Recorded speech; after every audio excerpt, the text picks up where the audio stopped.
Everyone, तर आज आपण बनवणार आहोत मेथीचे पराठे. त्यासाठी मी मेथी स्वच्छ पाण्याने धुवून घेतली आणि एकदम बारीक चिरून घेतली आहे. त्यानंतर इथे मी 2 ते 3 मिरची घेतल्यात, आलं लसूण घेतलाय आणि थोडीशी कोथिंबीर घेतली. आपण हे आता मिक्सर करून घेऊया. तुम्हाला जर पूर्ण मिरचीचेच करायचे असतील तर तुम्ही जास्त मिरची टाकू शकता. मी थोडी मिरची आणि थोडं लाल तिखट टाकणार आहे, त्यामुळे मी थोडे 2च मिरच्या घेतल्यात. त्यामुळे थोडीशी कोथिंबीर टाकायची. आपण आता हे सगळं मिक्सर करून घेऊया. त्यानंतर मी इथे घेतले गव्हाचं पीठ. जेवढे तुम्हाला करायचे त्याच्या अंदाजानुसार तुम्ही घेऊ शकता. आणि त्यामध्ये थोडंसं डाळीचं पीठ म्हणजेच कढीपीठ टाकायचं. आणि त्यानंतर आपण ही जी बारीक चिरून घेतलेली मेथी आहे ती टाकून घ्यायची. त्यानंतर त्यामध्ये आपण ही जी पेस्ट केली आहे आलं लसूण आणि 2-3 मिरच्यांची आणि थोडीशी कोथिंबीर ती टाकून घ्यायची. त्यानंतर मी इथं ओवा थोडासा रश करून घेतलाय आणि तीळ हे दोन्ही पण मिक्स करायचं. त्यामध्ये अर्धा चमचा हळद,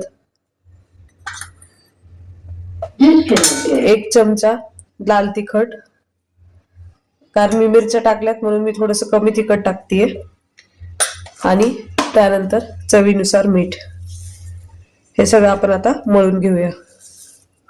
आपले जे पराठे आहेत मेथीचे ते स्मूथ होण्यासाठी थोडस 1 पळी आपण तेल टाकायचं. आणि तुमच्याकडे दही असेल तर तुम्ही थोडस 1 चमचा दही पण टाकू शकता. त्याने पराठे छान मऊ होतात. हे सगळं मिक्स करून मळून घेते छान. अशा प्रकारे एक छोटा गोल उंडा मळून घेतला आणि पिठामध्ये बुडवून आपण ह्याला चपाती जशी लाटतो तशी लाटून घेऊया. अशा प्रकारे मी हा पराठा लाटून घेतलाय. आता इथे तवा गरम करायला ठेवलाय, आपण त्याच्यावर टाकून घेऊया.